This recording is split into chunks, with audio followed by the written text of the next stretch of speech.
Halo semua, ketemu lagi sama aku Luna, selamat datang di channel Ngomongin Uang. Tanggal 19 Maret 2020, Indonesia tuh diguncang pelemahan nilai tukar rupiah. Bayangin deh, 1 bulan lalu, tepatnya 19 Februari 2020, nilai tukar rupiah terhadap dolar Amerika tuh masih ada di angka 13.600-an. Saat ini nih, nilai tukar rupiah tuh udah nyentuh angka 16.000 rupiah per dolarnya. Rupiah melemah sekitar 17% nih, cuman dalam waktu 1 bulan doang. Nah, sepanjang sejarah rupiah nih, ini tuh adalah kedua kalinya nilai tukar rupiah tuh menembus angka 16.000. Pertama kalinya kapan? Tentu aja, saat krisis ekonomi tahun 1998 di Indonesia. Mungkin kamu penasaran nih, kok bisa sih rupiah nyentuh angka 16.000 lagi? Apa sih penyebabnya? Nah, pada video kali ini, aku akan bahas nih, gimana sih ceritanya nilai tukar sebuah mata uang tuh bisa naik turun, dan apa aja penyebabnya. Gini, mata uang berbagai negara itu kan diperjualbelikan nih, misalnya dalam konteks rupiah dan dolar. Ada yang mau nuker rupiah mereka jadi dolar, begitu pula sebaliknya. Ada yang mau nuker dolar mereka jadi rupiah. Nah, kegiatan tukar-menukar mata uang itulah yang pada akhirnya tuh menentukan berapa sih nilai tukar mata uang rupiah terhadap dolar. Di sini, konsep klasik ekonomi demand dan supply itu berlaku. Demand itu artinya permintaan, sementara supply itu artinya penawaran gitu. Nah, kalau permintaan suatu barang tinggi, maka harganya cenderung naik dong.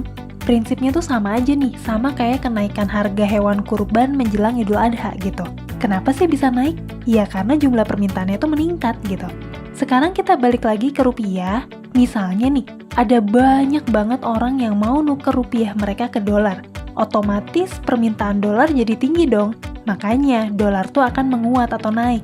Atau dalam istilah ekonominya nih, dolar tuh akan terapresiasi terhadap rupiah.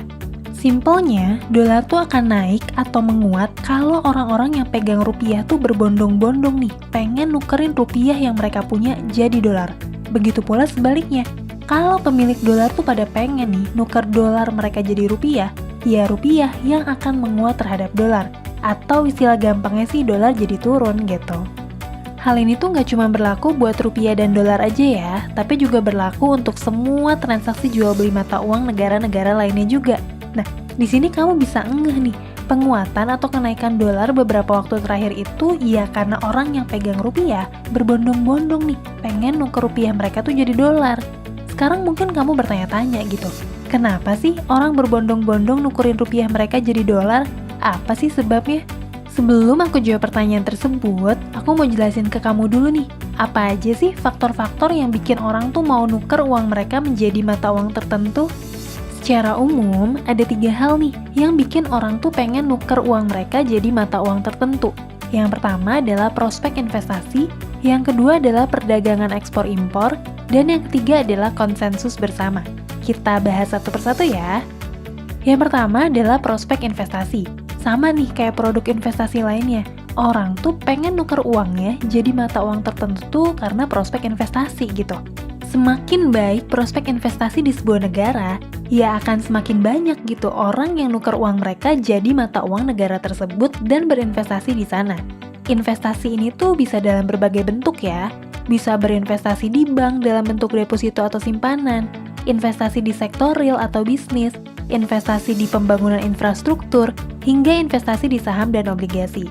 Nah, bisa dibilang nih, ketika orang luar negeri tuh berinvestasi di Indonesia, itu tuh adalah pertanda yang baik nih dari sudut pandang ekonomi. Selain investasi dari luar negeri tersebut tuh bisa membantu memutar roda ekonomi di Indonesia, itu juga membuktikan nih bahwa Indonesia tuh dipandang memiliki prospek ekonomi dan bisnis yang baik.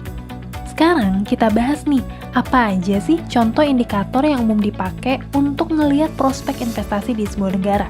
Contoh indikator yang pertama nih, kestabilan kondisi politik dan ekonomi. Sekarang coba kamu bayangin, kalau kamu punya uang banyak dan pengen berinvestasi di sebuah negara, ya tentu kamu pengen berinvestasi di negara yang aman, stabil, dan pertumbuhan ekonominya baik gitu. Sebaliknya, kamu tuh pastinya berpikir puluhan kali nih sebelum nyimpen uang investasi kamu di negara yang berpotensi dilanda konflik, kondisi politiknya nggak stabil, atau di negara dengan ancaman keamanan yang tinggi, karena sangat berisiko. Contoh indikator yang kedua adalah suku bunga bank. kalau kita mau menukar uang kita ke mata uang tertentu nih, kita kan mengharapkan keuntungan dong. Nah, salah satu keuntungan yang bisa didapatkan adalah tingkat suku bunga. Jadi nih, ketika tingkat suku bunga di suatu negara tuh tinggi, hal tersebut menarik nih buat investor. Menariknya gimana? Kalau kita nih mau nyimpen uang kita di bank negara yang bersangkutan, kita tuh bakalan dapat keuntungan dari bunga bank. Nah, bunga bank ini ditentuin oleh suku bunga acuan yang berlaku di negara tersebut. Semakin tinggi nih suku bunga acuannya, ya semakin tinggi pula gitu keuntungan atau bunga bank yang bisa kita dapetin. Sekarang kita masuk ke poin yang kedua nih, yaitu perdagangan ekspor-impor antar negara. Setiap negara itu kan umumnya berdagang nih ya dengan negara lain. Misalnya, kita nih jual hasil industri tekstil kita ke Amerika, dan Amerika jual gadget yang mereka produksi tuh ke Indonesia. Nah, kalau kita lebih banyak membeli barang dari luar negeri daripada menjual barang ke luar negeri, atau singkatnya nih, kita tuh lebih banyak impor barang dibanding ekspor barang, nilai mata uang kita tuh akan cenderung melemah dibanding negara partner dagang kita. Kenapa bisa gitu? Karena gini, ketika kita membeli barang dari Amerika nih misalnya, tentu kan kita bayarnya pakai dolar nih ya. Nah, ketika kita membayar dalam rupiah, bank tuh akan mengkonversi rupiah tersebut menjadi dolar. Artinya, permintaan dolar juga akan meningkat. Jadi dolarnya cenderung menguat gitu. Sebaliknya, kalau kita jual barang ke Amerika, Amerika kan bayarnya dalam bentuk dolar nih. Dan dalam proses transfernya, bank yang akan mengkonversi dolar tersebut menjadi rupiah. Makanya, permintaan rupiah juga akan meningkat.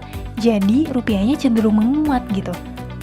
Nah, sekarang kita masuk ke poin yang ketiga, yaitu konsensus bersama. Maksudnya gimana nih? Jadi gini, dari seluruh mata uang yang ada di dunia nih, ada mata uang yang dikategoriin sebagai safe haven currency. Safe haven currency itu maksudnya gimana?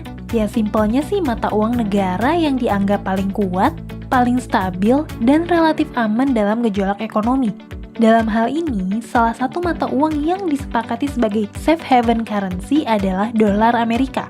Jadi nih, ketika kondisi ekonomi dunia tuh sedang terguncang, banyak orang maupun institusi yang nggak mau ngambil resiko nih untuk nyimpen kekayaannya di mata uang negara berkembang atau negara kecil yang kestabilan ekonomi dan politiknya tuh bisa terdampak jangka panjang oleh krisis.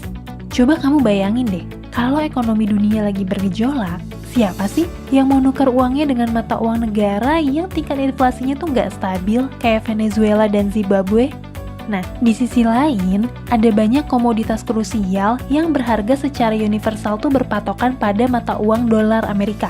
Misalnya nih, harga minyak, batu bara, emas, dan lain-lain. Hal ini juga nih yang menyebabkan dolar Amerika tuh selalu menjadi tempat berlabuh ketika ekonomi terguncang. Bahkan, ketika krisis ekonomi tahun 2008 yang dimulai oleh kredit macet di Amerika, walaupun nih krisis ekonominya tuh di Amerika, tetap aja dolar Amerika tuh terapresiasi atau menguat dibanding rupiah dan mata uang lain. Nah, itu tuh faktor-faktor yang mempengaruhi seseorang untuk menukar uang mereka dengan mata uang lainnya. Aku coba rangkum sedikit ya. Ketiga faktor tersebut tuh adalah prospek investasi, yang mana itu mencakup kestabilan politik ekonomi dan tingkat suku bunga. Yang kedua adalah perdagangan ekspor impor antar negara. Dan yang ketiga adalah konsensus bersama, di mana nih banyak pihak yang cenderung beralih ke safe haven currency, terutama saat kondisi ekonomi sedang tidak stabil. Nah, dari pembahasan tersebut, kita bisa lebih ngerti nih, apa sih yang bikin nilai tukar dolar Amerika tuh melambung tinggi di bulan Maret 2020 ini? Emang apa aja sebabnya? Yang pertama nih, ini karena penyebaran virus corona. Seperti yang kita tahu nih, pada awal tahun 2020, wabah corona tuh kan merajalela nih. Dampak ekonomi yang diakibatkan oleh wabah corona tuh besar banget dan mengakibatkan gejolak ekonomi di berbagai negara. Dalam kondisi tersebut, banyak investor nih yang milih untuk nyimpen dolar ketimbang mata uang lainnya karena dolar Amerika tuh dianggap sebagai safe haven currency yang relatif aman nih terhadap gejolak ekonomi. Nah, karena banyak pihak yang nuker mata uangnya ke dolar, tak terkecuali di Indonesia nih, maka permintaan dolar meningkat dong, sesuai hukum demand dan supply. Akibatnya, mata uang dolar tuh naik atau menguat. Yang kedua adalah penarikan investasi dari luar negeri. Di tengah situasi ekonomi yang nggak pasti nih, banyak investor luar negeri yang mutusin buat narik investasinya dari Indonesia dan mengalokasikan uangnya ke instrumen investasi lain yang relatif lebih aman.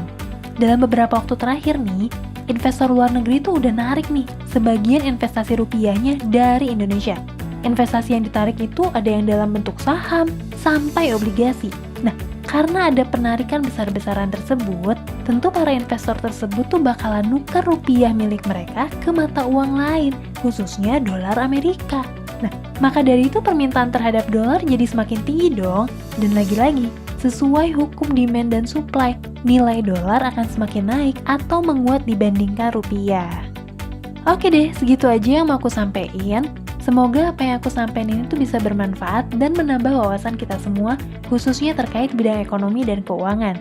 Buat kamu yang baru aja nonton channel ini, jangan lupa subscribe channel ini ya, dan ajak teman-teman kamu juga nih buat belajar dunia ekonomi dan keuangan bersama kami. Karena masih ada banyak banget topik seru lainnya seputar dunia ekonomi, keuangan, dan investasi yang akan bermanfaat banget buat kamu. Oke deh, sampai ketemu lagi di video selanjutnya ya. Tetap di channel Ngomongin Uang, karena ngomongin uang gak ada habisnya.